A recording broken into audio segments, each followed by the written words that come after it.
Hello friends, Bhagwati PG college की online classes में आपका स्वागत है। कैसे हो विद्यार्थी? आप इस कोविड-19 महामारी का दौर अभी खत्म ही नहीं हो रहा है और आज का हमारा जो टॉपिक रहेगा इस ऑनलाइन क्लास के अंतर्गत वो रहेगा बीएससी थर्ड ईयर, सब्जेक्ट क्या अपने पास जूलॉजी, और ये है खरगोश का पाचन तंत्र, डाइजेस्टिव सिस्टम ऑफ रैबिट। खरगोश के पाचन तंत्र की जैसे ही बात करते हैं तो ध्यान देंगे खरगोश का जो पाचन तंत्र होता है वो भी दो भागों में विभक्त रहता है, यानी कि दो जो भाग होते हैं उनसे मिलकर बना होता है। फर्स्ट इसका जो पार्ट है उसका नाम है एलिमेंट्री कैनाल, यानी कि हार्नाल है, और दूसरा इसका जो पार्ट है उसका नाम है डाइजेस्टिव ग्लैंड। इन ये ए और जो बी पार्ट है इसके अंतर्गत आपको क्या करना है, खरगोश का जो पाचन तंत्र है उसको पढ़ना है। पहला कौन सा है? एलिमेंट्री कैनाल, दूसरा कौन सा है? Digestive gland. एलिमेंट्री कैनाल की हम जैसे ही बात करते हैं तो खरगोश एक क्या है? शाकाहारी जंतु है, और शाकाहारी जंतु होने के साथ साथ वह जो भोजन के रूप में पेड़ पौधों की पत्तियां वह घास को ग्रहण करता है। शाकाहारी जंतु होने के कारण इसकी जो एलिमेंट्री कैनाल होती है वो एक तो लंबी होती है और एक नालिका नुमा होती है। यानी कि कहने का तात्पर्य ये है दोस्तों कि ये खरगोश के अंतर्गत जो हार्नाल होगी वो मांसाहारी की अपेक्षा कैसी होगी? लंबी होगी। तो एलिमेंट्री कैनाल कैसी होती है? इसकी लंबी, नलिका नुमा, साथ ही कुंडलित भी होती है, कुंडलित होती है, कॉलोइड। यानी देखो, और ये जो आपको डायग्राम दिखा है मैंने, ये जो डायग्राम है डाइजेस्टिव सिस्टम का है, खरगोश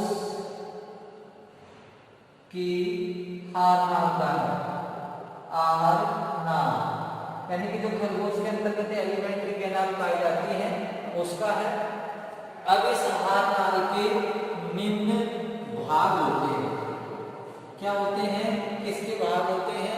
हार्नाल के एलिमेंट्री जो कैनाल है उसके निम्न भाग है। उस निम्न भागों के बारे में अपन क्या करेंगे? चर्चा करेंगे। सबसे पहले हम भाग की बात करते हैं तो उस भाग का नाम है माउथ, यानी कि मुख गुहा। मुख गुहा के जैसे ही चर्चा करेंगे। फर्स्ट मुख,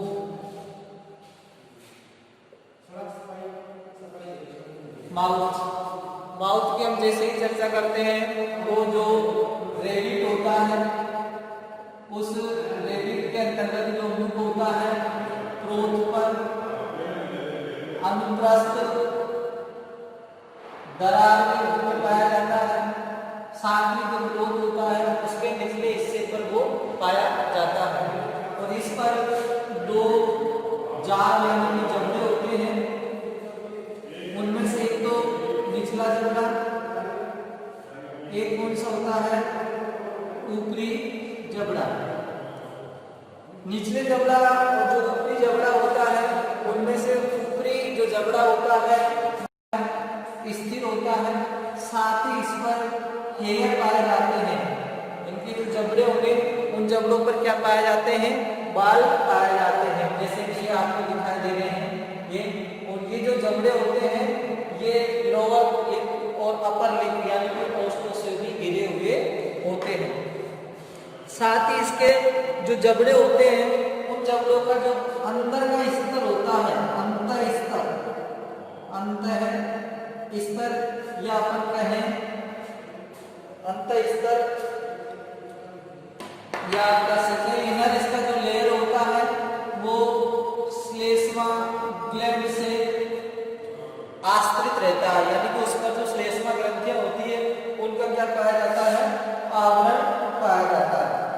तो ये जो अपनी बात हुई वो किसके बारे में हुई, मुख यानी कि माउथ के बारे में।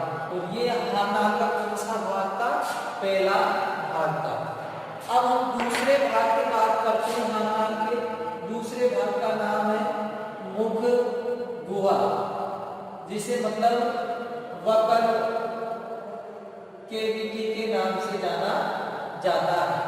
मुख गुहा, वक्र केविटी, यानी कि जो मुख होता है एक गुहानुमा संरचना में खुलता है, उसे मुख गुहा कहते हैं। यानी कि मुख जो जबड़े होते हैं उन जबड़ों के बीच में जो गुहा पाई जाती है उसको मुख गुहा के नाम से जाना जाता है। और इस मुख गुहा के दो भाग होते हैं। खरगोश के अंतर्गत मुख गुहा को दो भागों में बांटा गया है। तो आप लिख सकते हैं दो भागों में विभक्त। अब जो दो भागों में विभक्त है तो पहला जो इसका भाग है उसका नाम है वेस्टिब्यूल। वेस्टिब्यूल हिंदी में बोलते हैं इसको प्रघाण। वेस्टिब्यूल यानी कि प्रघाण। इस ये प्रघाण आप इसको कहेंगे, इनके क्या है, जबड़े, मसूड़े व जो गाल होते हैं उन गालों के बीच के स्थान को, बीच के स्थान को किस नाम से जाना जाता है, वेस्टिब्यूल या प्रघाण के नाम से जाना जाता है। जैसे इसके ये जबड़े हैं और ये इसके क्या है, गाल है, इनके बीच का जो ये स्थान है ये वेस्टिब्यूल के नाम से जाना जाता है। और ये आपको जो डायग्राम दिखा रखा है एक ये जो वक्र केविटी का है, ये किसका है, वक्र केविटी का है। यानी कि जो रेबिट है, रेबिट के अंतर्गत जो मुख गुहा पाई जाती है वो इस प्रकार से होती है। तो वेस्टिब्यूल हो गया। इसका सेकंड जो पार्ट आता है वो आता है वक्र केविटी। इस वक्र केविटी के अंतर्गत क्या है, ये जो जबड़े हैं इन जबड़ों का बीच का जो भाग होगा, ये जबड़ा और ये जबड़ा, बीच का जो ये भाग होगा इसको मुख गुहा या वक्र केविटी के नाम से जाना जाता है। अब इस गुहा के अंतर्गत जो जो संरचनाएं पाई जाती हैं वो निम्न है। इसमें निम्न संरचनाएं पाई जाती हैं। उन संरचनाओं में से पहली जो अपने पास संरचना है उस संरचना का नाम है तालु, जिसको प्लेट के नाम से जाना जाता है। किसके नाम से जाना जाता है, जिसे प्लेट के नाम से जाना जाता है, तालु।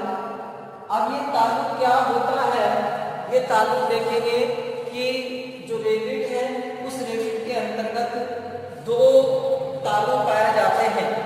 यानी कि जो मुख गुहा है उस मुख गुहा की क्या है, छत, मुख गुहा की जो छत होती है उस छत को तालु के नाम से जाना जाता है। और ये तालु कितने होते हैं, दो होते हैं। एक तो होता है हार्ड और एक होता है सॉफ्ट प्लेट। हार्ड प्लेट और एक कौन सा होता है, सॉफ्ट, यानी कि कठोर तालु एवं कौन सा होता है, कोमल तालु। तो हम पहले जो बात कर रहे हैं उसकी करते हैं कठोर तालु को। यह जो तालु होता है वो मुख गुहा की जो छत होती है उसका क्या होता है, अग्रभाग होता है। मुख गुहा की छत का अग्रभाग होता है और ये मैक्सिला, प्रीमैक्सिला और एक है पैलेटाइन। एक जो मतलब इसके अंतर्गत जो हड्डी पाई जाती है उस बोन्स का नाम है पैलेटाइन। ये जो पैलेटाइन होती है पैलेटाइन।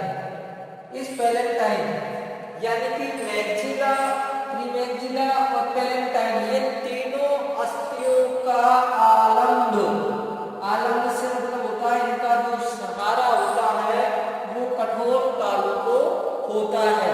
साथ ही कठोर तालु के अंतर्गत एक जोड़ी टॉन्सिल यानी कि 1 पेयर नासा छिद्र होते हैं, और वो नासा छिद्र होते हैं वो कठोर कोमल तालु के पास में या जो तालु होती है मुख गुहा उसमें आकर ओपन होते हैं। यहाँ पर ही क्या होती है, विस्टियल ट्यूब होती है जो कि कर्ण नलिका होती है, वो भी मुख गुहा में आकर ही खुलती है। अब यहाँ 1 पेयर नासा छिद्र पाए जाएंगे। इन नासा छिद्रों में ही एक ज्ञानेंद्रिय पाई जाती है, और उन ज्ञानेंद्रिय का नाम है जैकोब्सन छिद्र, या उसको जैकोब्सन अंग, छोटे छिद्र नहीं अंग, इस जैकोब्सन अंग के नाम से जाना जाता है। और ये जैकोब्सन जो अंग होता है ये गंध का ज्ञान करवाता है। तो ये हम लोग को किस में लिखना है, हार्ड प्लेटलेट में। तो मुख गुहा की जो छत होती है उसका अग्रभाग, ये देखो ये इसका अग्रभाग, इसको कहा जाता है हार्ड प्लेटलेट यानी कि कठोर तालु, हार्ड प्लेट्स, कठोर तालु के नाम से इसको जाना जाएगा। साथ ही इसके अंतर्गत जो संरचनाएं पाई जाती है वो मैंने आपको बताई है। उसके बाद में हमारा नेक्स्ट इसमें आता है, वो आता है सॉफ्ट प्लेट। ये जो होता है ये हार्ड के बाद में होता है, और जो मुख गुहा की छत है उसका कैसा भाग होता है, पिछला भाग, यानी कि ये वाला जो पार्ट है ये किसके नाम से जाना जाता है, सॉफ्ट प्लेट के नाम से जाना जाता है। इसकी जो संरचना होती है वो मांसल एवं लचीली होती है। साथ ही ये संयोजी ऊतक है उससे मिलकर बना होता है। एक तो ये कैसी होती है, मांसल, लचीली और योजी ऊतक होते हैं, उनसे मिलकर बने होते हैं। साथ ही ये जो कठोर तालु है उसकी अपेक्षा क्या होता है, लंबा होता है। जो कठोर तालु है उस कठोर तालु की अपेक्षा लंबा होता है, और इस पर श्लेष्मा ग्रंथियां भी पाई जाती है जो भोजन को कैसा बनाती है, लसलसा बनाती है। वह आगे की ओर जो ग्रसनी है उसमें भोजन खिसकता है। ये अपनी किसकी बात हो गई, ये अपने तालु की बात हो गई। तालु के बाद में जो मुख गुहा है उस मुख गुहा के अंतर्गत जो दूसरी संरचना पाई जाती है उस दूसरी संरचना का नाम है टॉन्ग, जिसे जीभ के नाम से जाना जाता है। ये जो संरचना है ये, तो ये दूसरी संरचना है टॉन्ग, जिसे मतलब जीभ के नाम से जाना जाता है। और टॉन्ग यानी कि जीभ के बारे में आप जानते होंगे कि मुख जो गुहा है उसके नीचे एक पेशीय मांसल लचीली संरचना होती है, पेशीय मांसल होती है, लचीली होती है। और इसका जो अगला सिरा होता है, अगला जो भाग होता है, लिख देता हूं, वो कैसा होता है, स्वतंत्र एवं कैसा होता है, गतिशील होता है, स्वतंत्र होता है और गतिशील होता है। और इसका जो पिछला भाग होता है वो पिछला भाग, ये जो जबड़े हैं, ऊपरी जबड़ा और एक कौन सा निचली जबड़ा है, उन दोनों से लगा हुआ होता है। पिछला भाग जबड़ों से, पिछला जो भाग होता है, पिछला भाग जबड़ों से लगा होता है। ये इसके अंतर्गत आपको करना है। नेक्स्ट हम जैसे ही बात करते हैं तो जीभ पर कई स्वाद कलिकाएं पाए जाते हैं, छोटे छोटे अंकुर पाए जाते हैं, जिसे स्वादांकुर के नाम से जाना जाता है। जीभ पर छोटे मोटे स्वादापुर पाए जाते हैं, जो क्या कराते हैं, स्वाद का ज्ञान करवाते हैं। और इन्हें जो जाना जाता है वो टेस्ट पेपिली के नाम से जाना जाता है।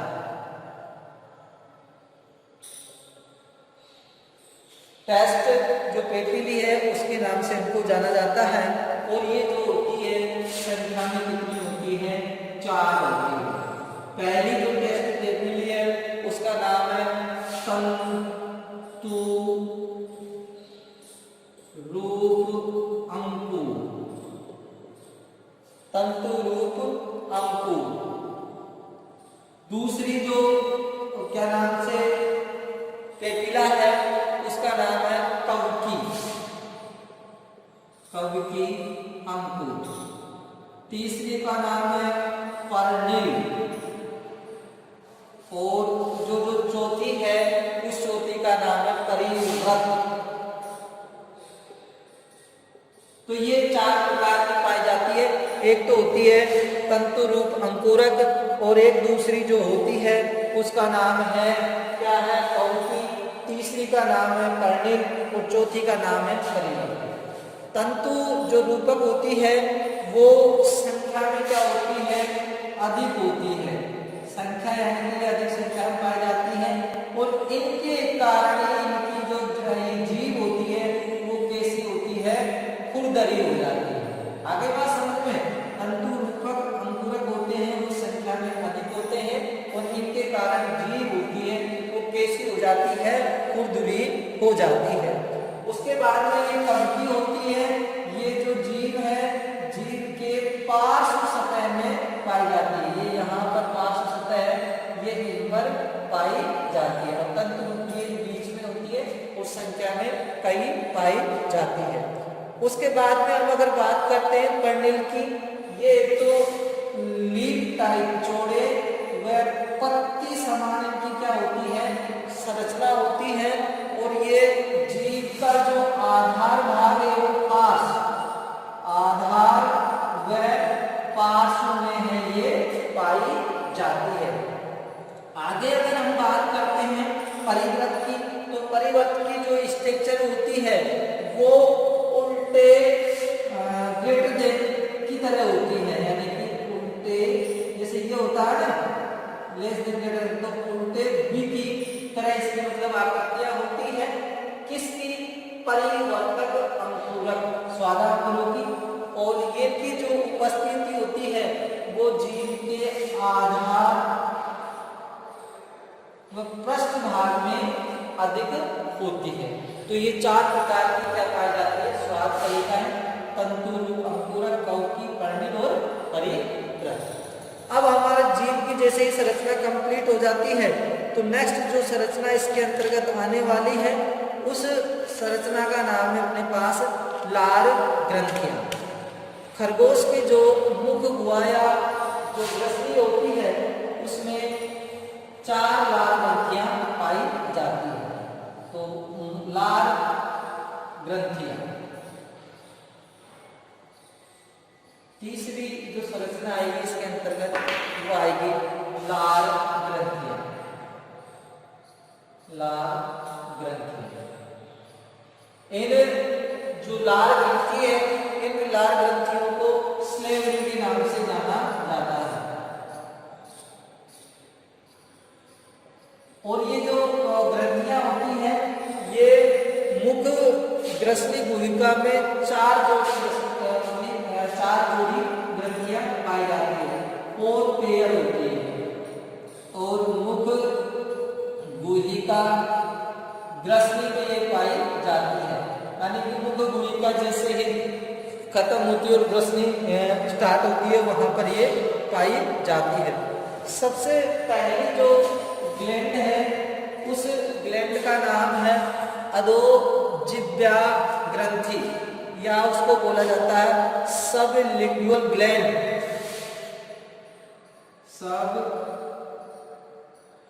Sublingual gland. सब लिंगुअल ग्लैंड, इसको बोला जाता है अधोजिह्वा ग्रंथि, अधोजिह्वा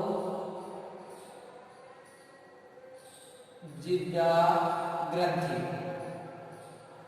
अब ये सबलिंगुअल ग्लैंड या अधोजिह्वा जो ग्रंथि है, ये लार ग्रंथि जीभ के नीचे और निचले जबड़े की ओर पाई जाती है। यानी कि लार ग्रंथि है जो एक तो जीभ होगी, उस जीभ के नीचे पाई जाएगी, और नीचे पाए जाने के साथ साथ ये जो जबड़े होते हैं या जबड़ों के साथ साथ ये अपन कहें जीभ के नीचे पाई जाएगी, और जीभ के मध्य में खुलती है। जीभ होती है, उस जीभ के क्या होती है, ये मध्य में ओपन होती है। दूसरी जो ग्रंथि है उसका नाम है अधोहनी ग्रंथि, सब मैक्सिलरी ग्लैंड के नाम से जाना जाता है। सब मैक्सिलरी ग्लैंड, जिसे अधोहनु ग्रंथियों के नाम से जाना जाता है। और ये अधोहनु जो ग्रंथियां होती है, ये ऊपरी एवं निचली जबड़ों के जो जोड़ होते हैं उन जोड़ पर पाई जाती है, एवं कृंतक दांतों के साथ साथ जबड़ों के तो जोड़ होंगे वहां पर पाई जाएगी, और जहां जो कृंतक दांत होंगे वहां पर क्या होती है, ये ओपन होती है, यानी कि वहां पर ये खुलती है। तीसरी जो ग्रंथि है इसके अंतर्गत मुख्य गुहिका के अंतर्गत उस ग्रंथि का नाम है इंफ्रालेबियल या इंफ्राविटल ग्लैंड के नाम से उनको जाना जाता है। इंफ्राओविटल ग्लैंड, इंफ्राओविटल ग्लैंड, जिसे अधिकोटर या अधोनेत्र कोटरीय, अधोनेत्र कोटरीय ग्लैंड के नाम से जाना जाएगा।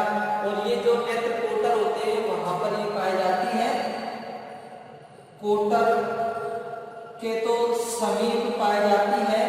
और ये जो कृंतक दांत होते हैं इंसाइजर, उन इंसाइजर दांतों पर क्या होते हैं, ये ओपन होती है। उसके बाद में लास्ट अपनी जो चौथी ग्लैंड रह गई उसका नाम है पैरोटिड ग्लैंड,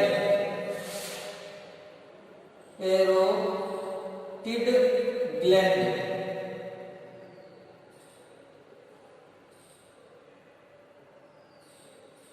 जो पैरोटिड जो ग्लैंड होती है, ये जो ग्रंथियां होती हैं, ये जो कर्ण होता है उस कर्ण पल्लव के पास में पाई जाती है, कर्ण पल्लव के पास में पाई जाएगी।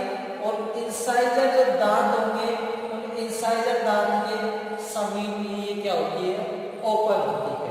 तो sublingual gland, submaxillary gland, infraorbital gland और पैरोटिड ग्लैंड, ये चार जो ग्रंथियां होती हैं ये इसमें पाई जाती है। इसके अंतर्गत मुख गुहा के अंतर्गत ये पाई जाती है।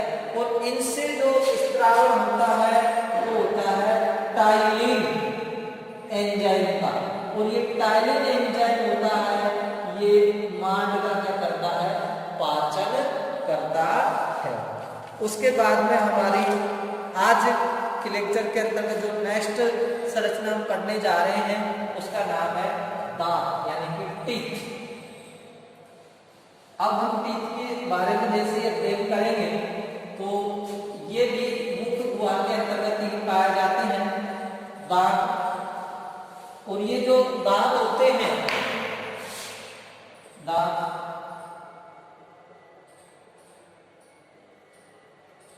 ये रेबिट के अंतर्गत जो टीथ पाए जाएंगे वो जबड़ों पर पाए जाते हैं। और जबड़ों के साथ साथ इनमें जो विशेषताएं होती हैं वो ये है कि ये जो अस्थियां होती है, कौन सी, मैक्सिला, प्रीमैक्सिला और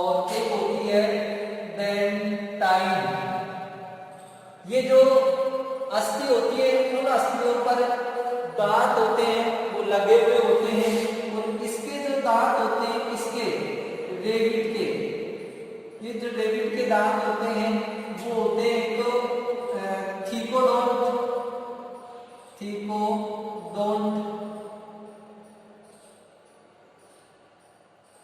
जिसको किसके नाम से जाना जाता है, गर्ददंती। और दूसरा होता है इनका थाइकोडोंट, जिसका मतलब होता है द्विवारदंती, थाइकोडोंट, द्विवारदंती।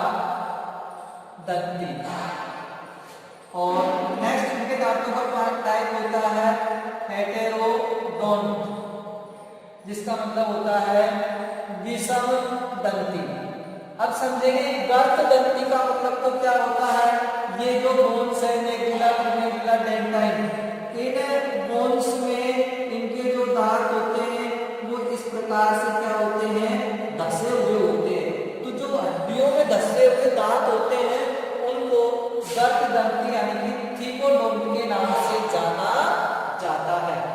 डाइकोडोंट का मतलब होता है द्विवार, यानी कि रेबिट के अंतर्गत या कुल स्तनधारियों के अंतर्गत जो दांत होते हैं वो उनकी आयु काल में 2 बार आते हैं, एक बार चले जाते हैं और दोबारा आते हैं। पहले आने वाले जो दांत होते हैं वो कैसे होते हैं, अस्थायी या मिल्क टीथ के नाम से भी जाना जाता है, तो इन्हें द्विवारदंती कहा जाता है। फिर उसके बाद आता है हेटेरोडोंट। हेटेरोडोंट का मतलब ये है कि इनमें जो दांत होते हैं, इसके अंतर्गत रेबिट में जो दांत होते हैं वो 4 प्रकार के होते हैं। कौन कौन से होते हैं, पहला है इंसाइसोर,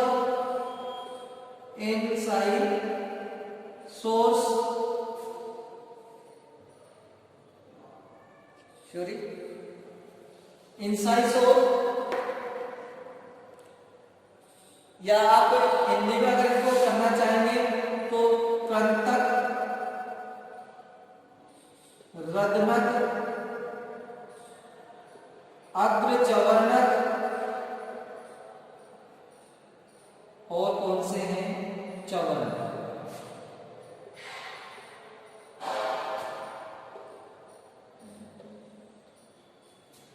इनको बोला जाता है केनाइनर।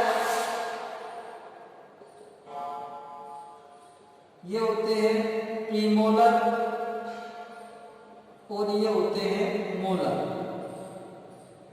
अब खरगोश के अंतर्गत जो टीथ फार्मूला होता है, टीथ फॉर्मूला क्या है, ये है इसका टीथ फॉर्मूला। धनसूत्र आई इंसाइजर 2/1, केनाइन 0/0, प्रीमोलर होता है इनका 3/2 और मोलर होता है 3/3। और इस प्रकार से ये होते हैं 16/12 और कुल दांत होते हैं 28। इंसाइडर होते हैं ये आगे की ओर, और इनके अंतर्गत आगे जड़ जो रूट पाई जाती है वो एक साथ ही किसका कार्य करते हैं, उतरने का कार्य करते हैं। रत्नक है, ये कैसे होते हैं, एब्सेंट प्रीमोलर है, इनका जो शिखर होगा वो चपटा होगा और ये चबाने का कार्य करते हैं। साथ ही इनके अंतर्गत जो रूट पाई जाती है, जिनकी जड़ पाई जाती है वो 2 से 3 पाई जाती है, और मोलर का भी यही कार्य होता है। तो इस प्रकार से इसमें ये 4 प्रकार के जो दांत होते हैं वो पाए जाते हैं। अब इसके बाद में आगे हम जैसे ही बढ़ते हैं तो आगे बढ़ने के लिए हमारी जो स्ट्रक्चर आएगी वो बुक हुआ तो कंप्लीट हो गई। इसके बाद में अपना आता है या तो टीथ की संरचना होती है। उस टीथ की संरचना में कुछ भी नहीं है, आप पढ़ते आगे जो प्रोग्रामिंग पढ़ा है आपको ध्यान होगा कि टीथ की संरचना के अंतर्गत ये तो होती है मज्जा, जिसे पल्प कैविटी के नाम से जाना जाता है। इसके अंतर्गत रक्त वाहिनियों का जाल होता है, संयोजी ऊतक होता है, ब्लड वगैरह होता है। इसके बाहर की ओर है जो लेयर पाई जाती है वो पाई जाती है ओडोंटोब्लास्ट।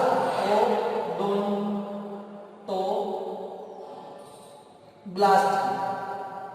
ओडोंटोब्लास्ट के ऊपर बाहर जो पाई जाती है वो पाई जाती है डेंटाइन, और इसके 3 भाग होते हैं। पहला शिखर, क्राउन, नेक, और लास्ट कौन सा होता है? रूट। ये होता है जो बुर्स में धसा हुआ होता है, ये मसूड़ों में, और ये बाहर निकला हुआ होता है, जिसे इनेबल के नाम से जाना जाता है। अगर इस तरह ब्रैकेट में लिखोगे तो बहुत लंबा हो जाएगा। ये अगर किस रचना अगर आपसे पूछ रहा है या उससे पूछ रहा है तो ही उसमें आपको इसको शो करना है। आपको वैसे 10 नंबर में इसमें आता है तो ये आपको इसको समझाना है। 5 नंबर के अंतर्गत तो एलिमेंट्री कैनाल के जो भाग है उन भागों में कुछ लिख के अपन को आगे बढ़ना है। तो ये बकल कैविटी हो गई। अब इसको कल हम फिर पढ़ेंगे नेक्स्ट के अंतर्गत। इसको चाहे आप पार्ट फर्स्ट कर लेंगे। इसमें ये इसके 3 भाग है, इसके कार्डियक, पाइलोरिक और फंडिक। ये फिर इसके बाद में छोटी आंत आ जाती है, बड़ी आंत, ये अपेंडिक्स है, ये सीकम, ये इसके अंतर्गत क्या है? रेक्टम, यानी कि बड़ी आंत का भाग है, ये रेक्टम है, ये इसका विभाग। आज के वीडियो में बस इतना ही। नेक्स्ट वीडियो में आपसे मिलते हैं।